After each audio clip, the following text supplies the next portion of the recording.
Dear students, KKC PG college की classes में आप सबका स्वागत है। आपके कंप्यूटर साइंस की क्लासेस हिंदी माध्यम में चल रही है। जैसे कि आपकी रिक्वायरमेंट थी कि क्लासेस हिंदी में हो तो ज़्यादा बेटर रहे, तो हम हिंदी के अंदर आपके लिए कंप्यूटर साइंस की सारी क्लासेस लेकर आ रहे हैं। आज हम आपका third subject programming with C plus plus उसकी पहली यूनिट के बारे में डिस्कस करेंगे।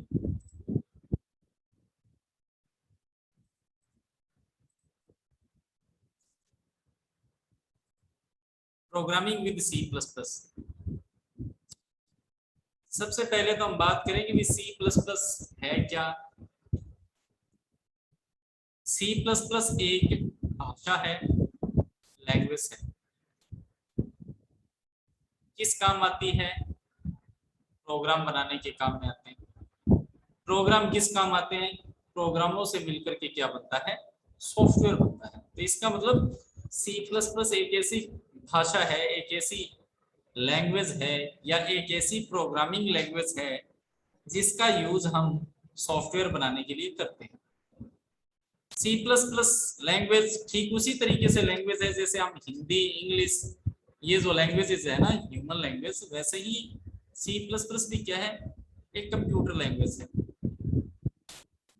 ये लैंग्वेज हमें सीखनी है, तो आज हम इस लैंग्वेज को स्टार्ट कर रहे हैं। उसकी पहली यूनिट, और पहली यूनिट का जो पहला टॉपिक है वो है पीओपी वर्सेस उप्स।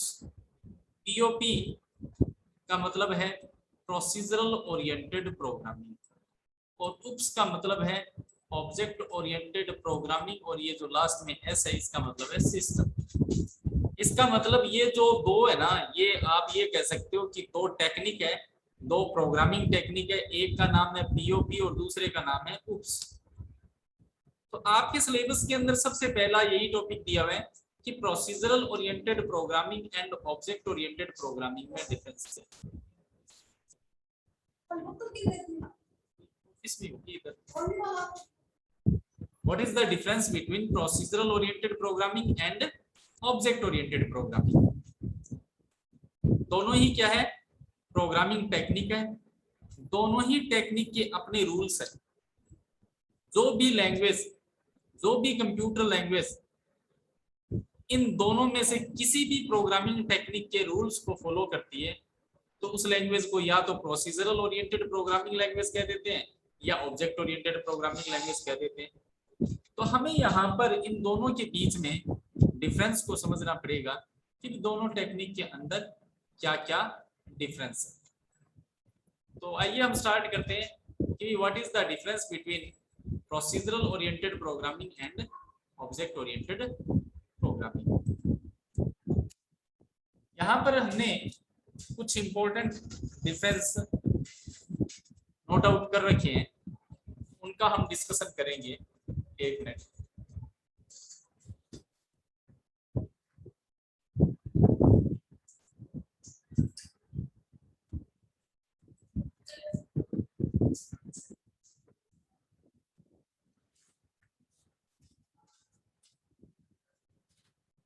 सबसे पहला डिफरेंस देखते हैं दोनों में। सबसे पहला डिफरेंस क्या है कि प्रोसीजरल ओरिएंटेड प्रोग्रामिंग में एक प्रोग्राम को छोटे छोटे भागों में विभाजित किया जाता है। प्रोसीजरल ओरिएंटेड प्रोग्रामिंग में हम क्या करते हैं?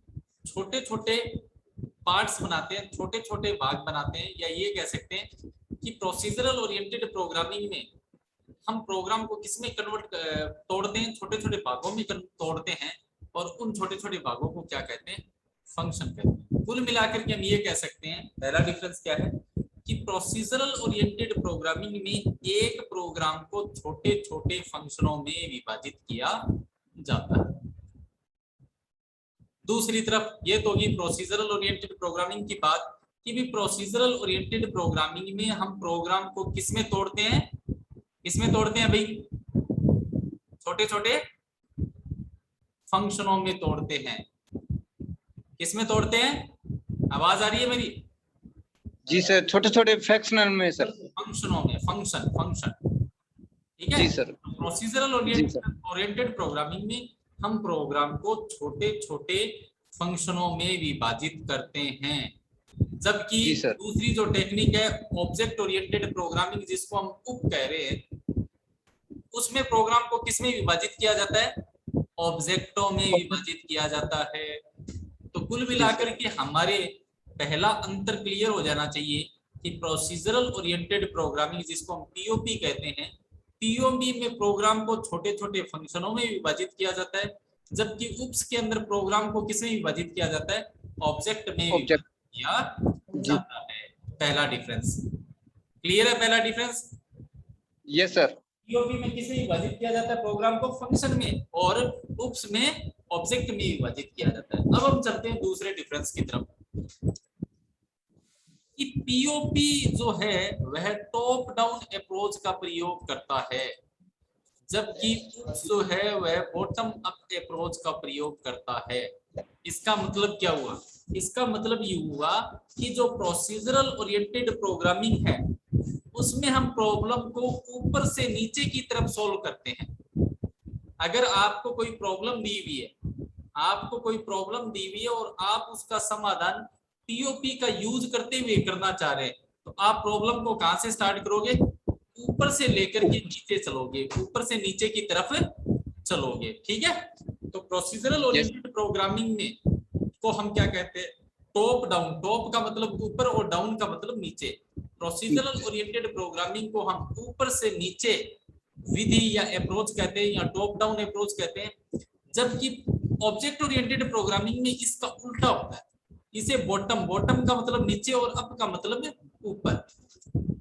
तो पीओपी को तो हम ऊपर से नीचे अप्रोच कहते हैं, जबकि उप्स को हम नीचे से ऊपर अप्रोच कहते हैं। तो कुल मिलाकर के हम इंग्लिश में जानना चाहे तो हम ये कह सकते हैं कि पीओपी तो एक टॉप डाउन अप्रोच का प्रयोग करता है, जबकि उप्स जो है वो बॉटम अप अप्रोच का प्रयोग करता है। एक टॉप टू डाउन और एक बॉटम टू अप, एक ऊपर से नीचे और एक नीचे से ऊपर अप्रोच का प्रयोग करती है।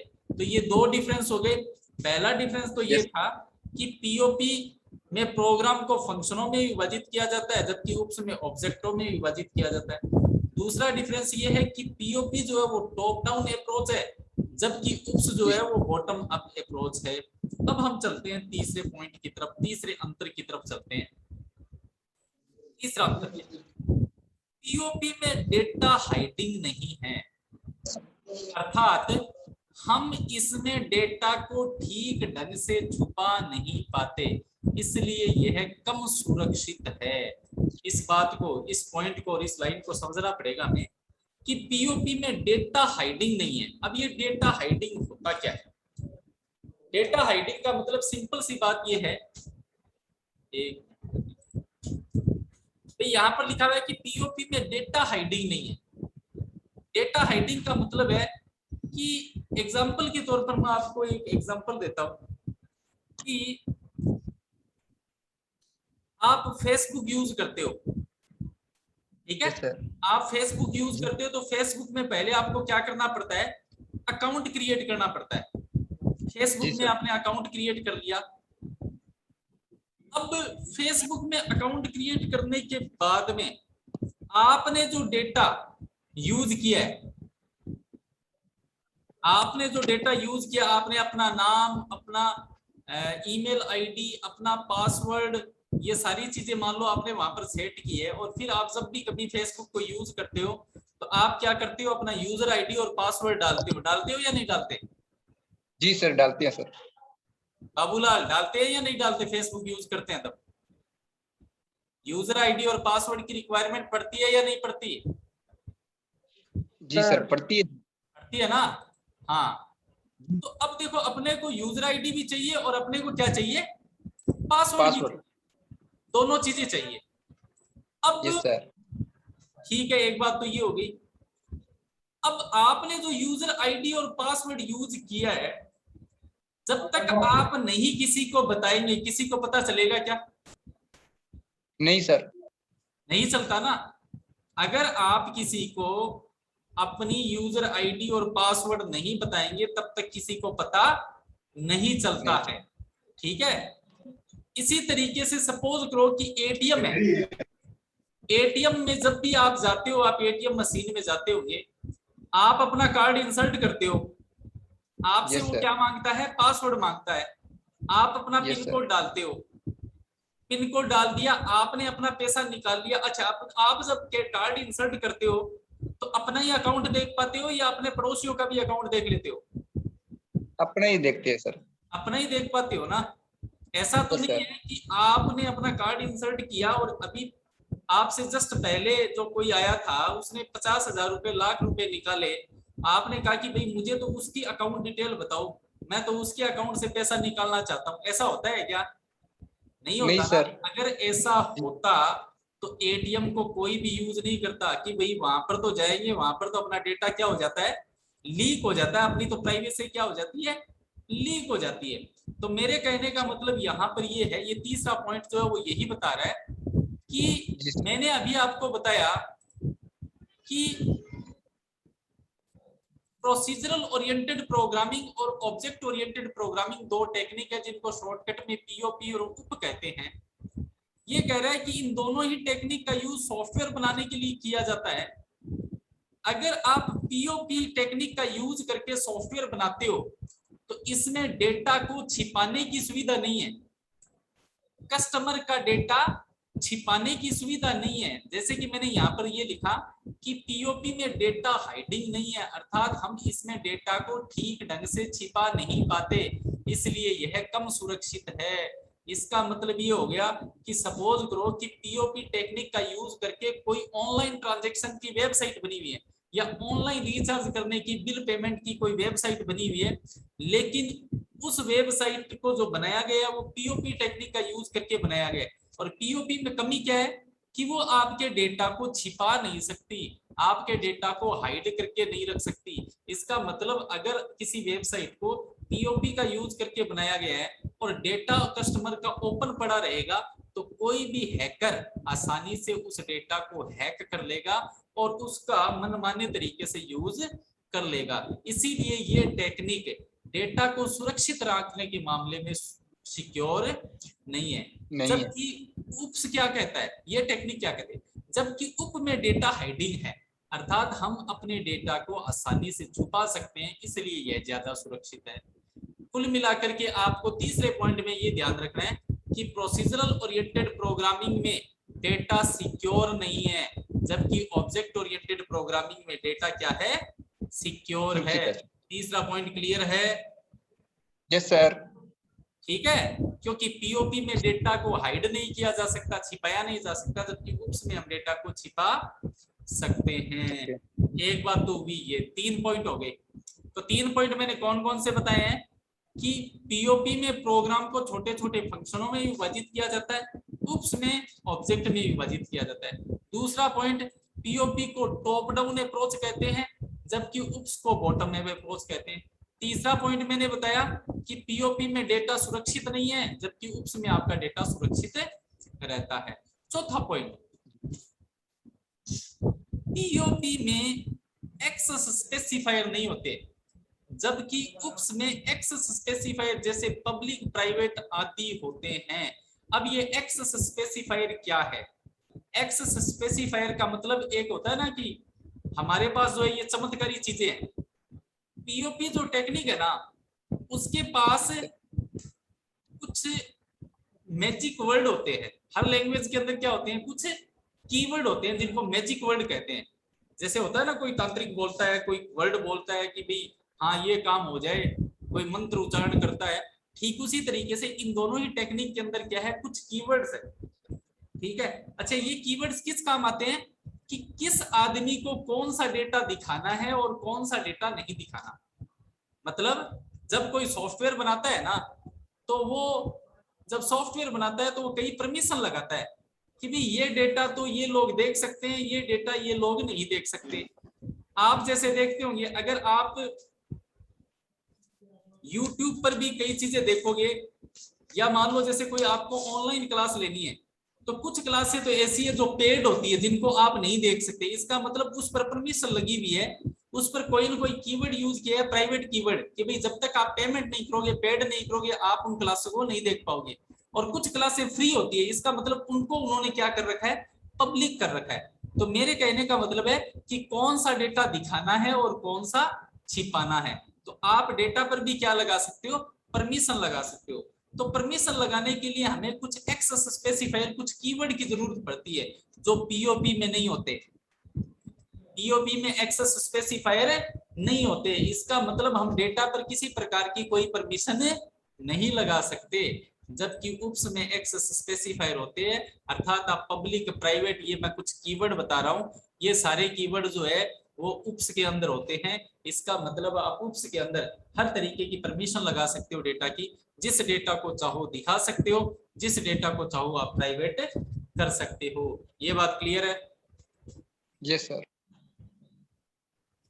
कोई डाउट यहां तक? नहीं सर। ओके, आगे बढ़ते हैं 5वें पॉइंट पर। अगला पॉइंट ये कह रहा है कि पीओपी में अगर हमें नया डेटा या फंक्शन डालना है तो हमें प्रोग्राम को रिवाइज करना पड़ता है, जबकि उप्स में प्रोग्राम को बिना रिवाइज किए डेटा तथा फंक्शन डाल सकते हैं। अब एक तरीके से मैं आपको डेटा और फंक्शन की एक थोड़ी सी कहानी बता देता हूं कि आप डेटा को कैसे समझे। डेटा को आप ऐसे समझ ले कि डेटा तो हो गया आपके घर की कोई प्राइवेट चीज। डेटा तो क्या होगी, यस जैसे सर। आपके घर में फ्रीज पड़ा है, तो फ्रीज तो क्या हो गया, एक डेटा हो गया। और आप उस घर के मेंबर हो, ठीक है, डेटा तो क्या होगी, घर की प्राइवेट चीज होगी। और फंक्शन का मतलब है आप उस घर के मेंबर हो, ठीक है। अब घर का मेंबर, घर, और घर को क्या मान लो, एक ऑब्जेक्ट मान लो। घर को क्या मान लो, एक ऑब्जेक्ट। आपका घर एक ऑब्जेक्ट है, उस घर के यस अंदर पड़ी हुई चीज, मतलब ऑब्जेक्ट के अंदर पड़ी हुई चीज क्या है, डेटा है। और घर डेटा का है जो सर। मेंबर है वो क्या है, फंक्शन है। आप ऐसे समझ ले, ऑब्जेक्ट का मतलब घर है, फंक्शन का ओके। मतलब घर का मेंबर है, और डेटा का मतलब घर की कोई प्राइवेट चीज घर में जो पड़ी हुई है। अब मुझे ये बताओ कि घर का मेंबर घर की प्राइवेट चीज को यूज कर सकता है या नहीं कर सकता? पड़ोसियों से पूछेगा क्या? नहीं सर, कर सकता है सर। भाई ऐसा तो नहीं है कि आपको अपने फ्रिज से पानी की बोतल निकालनी है और आप अपने पड़ोसियों को जाकर पूछोगे कि भाई मैं पानी पी लूं क्या अपने फ्रिज में से? ऐसा करोगे क्या?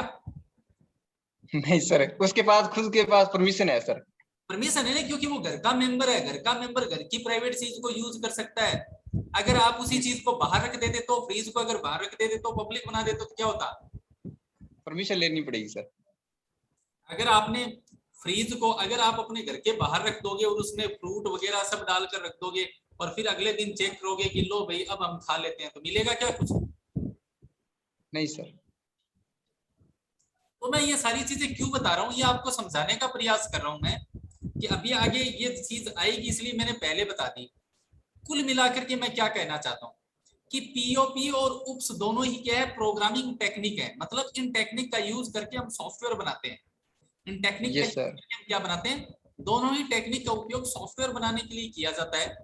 लेकिन जी पीओपी सर। टेक्निक का यूज करके अगर आप कोई सॉफ्टवेयर बनाते हो, सपोज करो कि आप मेरे कस्टमर हो और आप सॉफ्टवेयर जी सर। बनाना चाहते हो अपनी किसी कंपनी के लिए, और मुझे कौन सी टेक्निक का नॉलेज है, पीओपी का नॉलेज है। आप मेरे पास आए कि सर मुझे सॉफ्टवेयर बनाना है अपनी कंपनी के लिए, तो मैं क्या कहूंगा पता है उसे, मैं उसे ये कहूंगा कि भी आपको जो भी अपनी रिक्वायरमेंट बतानी है वो पहले ही बता देना, क्योंकि मेरे पास बाद में ऐड करने का कोई ऑप्शन नहीं है। कल को आपने एक बार बता दिया और मैंने सॉफ्टवेयर बना दिया, और उसके बाद में आप ये कहोगे कि सर ये चीज मैं भूल गया था, आप इसमें डालो।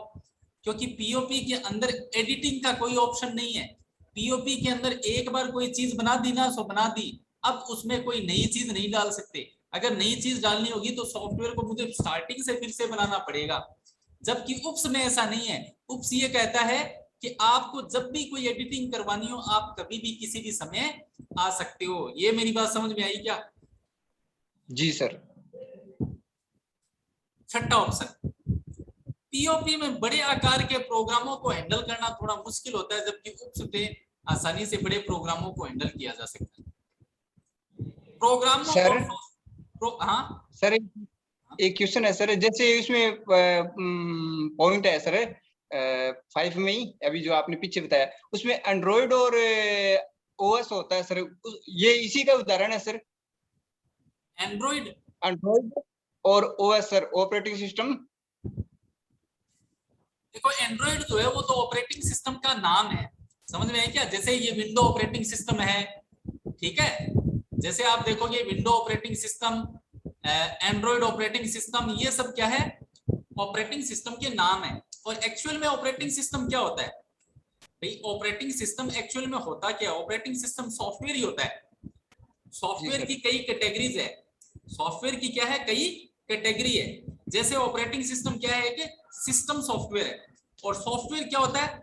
बहुत सारे छोटे छोटे प्रोग्रामों से मिलकर क्या बनता है? सॉफ्टवेयर बनता है।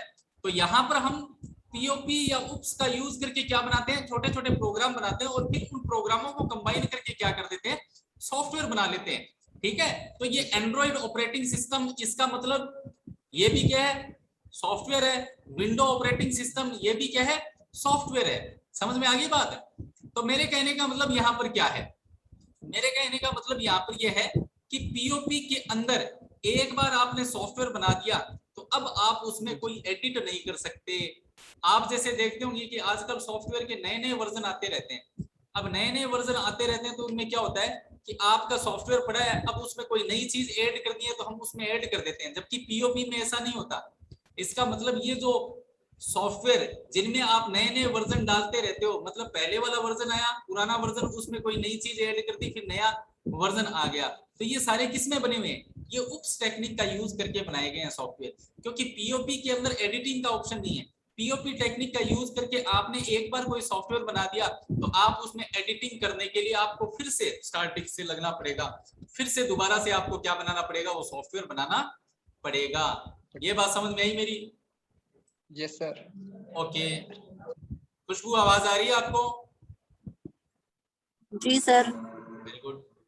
ओके, अब आपके पास आता है इसमें 6 पॉइंट क्या है कि पीओपी में बड़े आकार के प्रोग्रामों को हैंडल करना थोड़ा मुश्किल होता है, जबकि उप्स में बड़े प्रोग्रामों को हैंडल कर सकते हैं। इसका मतलब क्या हुआ? इसका मतलब हो गया कि प्रोसीजरल ओरिएंटेड प्रोग्रामिंग टेक्निक का यूज करके जब हम सॉफ्टवेयर बनाएंगे, बड़े सॉफ्टवेयर बनाने हो, जब हमें बड़े सॉफ्टवेयर बनाने होते हैं और हमने एक तो सॉफ्टवेयर बनाया पीओपी का यूज करके और एक सॉफ्टवेयर हमने बनाया है उप्स का यूज करके, ऑब्जेक्ट ओरिएंटेड प्रोग्रामिंग का यूज करके, तो जो पीओपी का यूज करके हमने सॉफ्टवेयर बनाया ना, ठीक है, उसको हम आसानी से मतलब बना सकते हैं। पीओपी टेक्निक का यूज करके जब हमें बड़े सॉफ्टवेयर बनाने होते हैं तो उसमें हमें कई तरीके की समस्याएं आती है, ठीक है, जबकि उप्स टेक्निक के अंदर हम बड़े सॉफ्टवेयर आसानी से बना सकते हैं। तो यहाँ पर कहने का मतलब यहाँ पर क्या है कि उप्स के अंदर बड़े सॉफ्टवेयर आसानी से बनाए जा सकते हैं, जबकि पीओपी के अंदर बड़े सॉफ्टवेयर बनाने में काफी परेशानी आती है। तो ये इस 6 पॉइंट का मतलब है। बड़े सॉफ्टवेयर उप्स के अंदर आसानी से बना सकते हैं, जबकि पीओपी में हमें क्या आती है? काफी मुश्किलों का सामना करना पड़ता है। उसके बाद में क्या है? 8th पॉइंट देखिए, 7th पॉइंट देखिए कि पीओपी जो है वह प्रोसीजर एब्स्ट्रैक्शन का उपयोग करती है, जबकि उप्स जो है वो डेटा एब्स्ट्रैक्शन का उपयोग करती है। अब इसका मतलब क्या है? सबसे पहले तो एब्स्ट्रैक्शन का मतलब क्या होता है? एब्स्ट्रैक्शन का मतलब मैं आपको समझा देता हूं। एब्स्ट्रैक्शन का मतलब होता है छिपाना। एब्स्ट्रैक्शन का मतलब क्या होता है? छिपाना। अब पीओपी किसको छिपाती है? प्रोसीजर को छिपाती है, प्रोसीजर को छिपाती है, जबकि उप्स किसको छिपाती है? डेटा को छिपाती है। ज्यादा इंपॉर्टेंट क्या है? Data, because data is very important part of any customer. आपने एक सॉफ्टवेयर बना हुआ है, आप उस सॉफ्टवेयर का यूज कब करोगे? जब वो सॉफ्टवेयर क्या होगा? ट्रस्टेड होगा। आप एटीएम का यूज क्यों करते हो? आप एटीएम का यूज इसलिए करते हो क्योंकि आपको उस पर क्या है? विश्वास है। आपको पता है कि वो आपके डेटा को लीक नहीं करेगा। आपने जब एटीएम डाल करके अपना उसको यूज कर लिया, उसके बाद में डेटा फिनिश है, कोई दूसरा उसको यूज नहीं कर सकता। इसका मतलब उप्स जो टेक्निक है वो किसको छिपाती है? डेटा को छिपाती है। जबकि पीओपी जो है वो किसको छिपाता है? डेटा पर काम नहीं करता, वो डेटा को छिपाने पर ध्यान नहीं रखता, क्योंकि उप्स के अंदर डेटा खुला पड़ा रहता है, ठीक है। जबकि वो किसको छिपाता है? प्रोसीजर को छिपाता है। प्रोसीजर क्या है ये हम आगे डिस्कस करेंगे। अभी सिर्फ आप इतना ही ध्यान रखो कि पीओपी जो है वो किसको छिपाने का काम करता है, किसके एब्स्ट्रैक्शन का काम करता है, प्रोसीजर का। जबकि उस उप्स जो है वो किसको एब्स्ट्रैक्ट करने का काम करती है, डेटा की। डेटा। उप्स जो है वो डेटा पर काम करता है, जबकि पीओपी जो है वो प्रोसीजर पर काम करता है। यहां तक क्लियर है? यस और no? Yes sir. Okay. Yes yes sir. उसके बाद में अपना पॉइंट आता है एट्थ पॉइंट। पीओपी में ओवरलोडिंग नहीं होती। अब ये एक नया वर्ड आ गया कि भाई ओवरलोडिंग। पीओपी में ओवरलोडिंग नहीं होती, जबकि उप्स में फंक्शन ओवरलोडिंग और ऑपरेटर ओवरलोडिंग होती है। अब यहां पर सबसे पहली बात तो ये ओवरलोडिंग है क्या, इसको समझना पड़ेगा। ओवरलोडिंग का मतलब मैं आपको समझा देता हूं कि जैसे एक टीचर है, एक टीचर मल्टी टैलेंटेड टीचर है। वो टीचर मैथ्स भी पढ़ा रहा है, साइंस भी पढ़ा रहा है, संस्कृत, हिंदी, उर्दू, है ना, सब कुछ सारे subject all in one package. एक टीचर सारे सब्जेक्ट पढ़ा रहा है और एक टीचर केवल एक ही सब्जेक्ट पढ़ा रहा है। तो ये टीचर जो सारे सब्जेक्ट पढ़ा रहे हैं उसे हम क्या कह सकते हैं, ये एक मल्टी टैलेंटेड टीचर है ना, ऑल इन वन है। तो ये ओवरलोडिंग का मतलब यहां पर यही है कि अगर एक टीचर बहुत सारे सब्जेक्ट पढ़ाता है तो इसका मतलब यह टीचर उसकी ये उसका कौन सा गुण मान सकते हैं, ओवरलोडिंग हम उसकी प्रॉपर्टी मान सकते हैं। तो पीओपी के अंदर कोई ऐसा कंसेप्ट नहीं है कि कोई एक इकाई से अपने मल्टीपल काम कर सके। पीओपी टेक्निक के अंदर कोई ऐसा सिस्टम नहीं है जिसमें हम किसी एक यूनिट का, एक इकाई का यूज करके मल्टीपल काम कर सकें। जबकि उप्स के अंदर ओवरलोडिंग है। उप्स के अंदर कितने प्रकार की ओवरलोडिंग है, दो प्रकार की ओवरलोडिंग है। एक तो फंक्शन ओवरलोडिंग और एक है ऑपरेटर ओवरलोडिंग। फंक्शन ओवरलोडिंग का मतलब है कि उप्स के अंदर आप एक ही नाम के हजारों फंक्शन बना सकते हो। एक सॉफ्टवेयर के अंदर, एक सॉफ्टवेयर बना रहे हो आप, एक ही नाम के हजारों फंक्शन एक सॉफ्टवेयर के अंदर बना सकते हो। अब हर सॉफ्टवेयर में नाम तो एक ही है लेकिन हर फंक्शन अलग अलग काम कर रहा है। ऑपरेटर ओवरलोडिंग का मतलब है यदि एक ऑपरेटर का उपयोग मल्टीपल कामों को करने के लिए किया जाए तो इसे ऑपरेटर की ओवरलोडिंग कहते हैं। यदि एक ही नाम के फंक्शन का प्रयोग मल्टीपल कामों को करने के लिए किया जाए तो इसे फंक्शन की ओवरलोडिंग कहते हैं। तो यहाँ पर ओवरलोडिंग का मतलब मल्टीपल काम करने से है। तो ओवरलोडिंग पीओपी के अंदर नहीं होती, जबकि उप्स के अंदर ओवरलोडिंग होती है। और कितने प्रकार की ओवरलोडिंग होती है, function overloading and operator overloading. Clear है, यस और no? Yes yes yes sir. इसके बाद मैं चलता हूं 9th पॉइंट पर। पीओपी में डेटा फंक्शन से फंक्शन में भेजा जा सकता है, जबकि उप्स में डेटा प्राइवेट होता है। इसको ध्यान से समझे कि पीओपी में डेटा जो है वो फंक्शन से फंक्शन में भेजा जा सकता है, जबकि उप्स में डेटा क्या होता है, प्राइवेट होता है। अभी मैंने आपको बताया कि ऑब्जेक्ट ओरिएंटेड प्रोग्रामिंग टेक्निक क्या कहती है कि डेटा जो है वो किसी भी कस्टमर का सबसे प्राइवेट पार्ट होता है, इसलिए इसको सिक्योर करना सबसे पहले जरूरी है। यस बाबूलाल बोलिए। लाइव नहीं दिख सर, है? दिख नहीं रहा लाइव। आप क्या कह रहे हो? लाइव नहीं दिख रहे आप। अब दिख रहा हूं? एक मिनट सर, एक मिनट। नहीं मैं दिख नहीं रहा क्या? हाँ सर। कोई बात नहीं, आपको पीपीटी दिख रही है ना? सर अब आपकी आवाज सही आ रही है सर, बिल्कुल। पता नहीं क्या कर रहे हैं। पीपीटी आपको पीपीटी दिख रही है ना? दिखना है। नहीं दिख रहा कोई बात नहीं, पीपीटी दिखनी चाहिए आपको। ठीक है सर। ठीक है, हाँ। तो मेरे यहाँ पर देखो 9th पॉइंट का मतलब क्या है कि पीओपी में डेटा फंक्शन से फंक्शन में भेजा जाता है, जबकि उप्स के अंदर डेटा प्राइवेट होता है। अब इसका मतलब क्या हुआ, इसका मतलब ये हुआ कि उप्स कहता है, उप्स टेक्निक ये कहती है कि कस्टमर के डेटा को सिक्योर करना जरूरी है, कस्टमर का डेटा प्राइवेट रखो। जब कस्टमर का डेटा प्राइवेट रख दिया गया तो सबसे पहला पॉइंट मैंने बताया था, क्या बताया था कि उप्स के अंदर प्रोग्राम को किसमें विभाजित किया जाता है, ऑब्जेक्टों में विभाजित किया जाता है। मतलब एक प्रोग्राम है उसको किसमें डिवाइड कर दिया, छोटे छोटे ऑब्जेक्टों में डिवाइड कर दिया। और अभी मैंने ऑब्जेक्ट के बारे में क्या बताया, अभी मैंने ऑब्जेक्ट के बारे में ये बताया कि ऑब्जेक्ट को आप एक घर समझो, और घर के अंदर क्या होती है, घर का मेंबर होता है और घर की प्राइवेट चीज होती है। ये बताया या नहीं बताया मैंने अभी आपको? सर घर को क्या समझ लो, ऑब्जेक्ट समझ लो। घर का मतलब ऑब्जेक्ट है, घर का मेंबर जो है वो घर का फंक्शन हो गया, और घर की जो प्राइवेट चीज है जैसे फ्रिज वगैरह वो घर का प्राइवेट डेटा हो गया। इसका मतलब ऑब्जेक्ट ओरिएंटेड प्रोग्रामिंग ये कहती है कि प्रॉब्लम को आप क्या करो, छोटे छोटे ऑब्जेक्टों में डिवाइड कर लो, और ऑब्जेक्ट के अंदर दो ही चीजें होती है, एक तो घर का मेंबर और एक घर की प्राइवेट चीज। मतलब ऑब्जेक्ट के अंदर दो ही चीजें मिलेगी, एक तो फंक्शन और एक वो डेटा। अब घर का फंक्शन घर के डेटा को यूज कर लेगा। इसी तरीके से आपके पड़ोस में एक ऑब्जेक्ट और है, एक फैमिली और रहती है, उसके अंदर भी क्या है, फंक्शन है और डेटा है। इसका मतलब उस घर का जो फंक्शन है वो अपने डेटा को यूज करेगा, आपके घर का फंक्शन जो वो आपके डेटा को यूज करेगा। अब ऐसा तो नहीं है कि पड़ोसी बाहर से आया आपके घर में घुसा है ना, और तुरंत आपका फ्रीज खोला और आपके घर की चीजें ले गए, ऐसा हो सकता है क्या? नहीं सर। नहीं हो गया। मेरे कहने का मतलब यहाँ पर क्या है, यहाँ पर ये हो गया कि एक प्रॉब्लम को कई ऑब्जेक्टों में डिवाइड कर दिया, और हर ऑब्जेक्ट के अंदर डेटा है और उसको यूज करने वाला फंक्शन है। हर ऑब्जेक्ट का फंक्शन अपने डेटा को यूज करेगा, पड़ोस वाला ऑब्जेक्ट है उसके अंदर वाला फंक्शन अपने डेटा को यूज करेगा, उसके पड़ोस वाला जो ऑब्जेक्ट है उसका फंक्शन अपने डेटा को यूज करेगा। इसका मतलब ऑब्जेक्ट ओरिएंटेड प्रोग्रामिंग ने डेटा को ऑब्जेक्ट के अंदर बांध करके क्या कर दिया, सिक्योर कर दिया। ठीक है, इसका मतलब ये हो गया कोई पड़ोसी ऑब्जेक्ट वाला फंक्शन जो है वो इधर वाले ऑब्जेक्ट के डेटा को यूज नहीं कर सकता। इसका मतलब डेटा क्या हो गया, सिक्योर हो गया। ये चीज हो गई।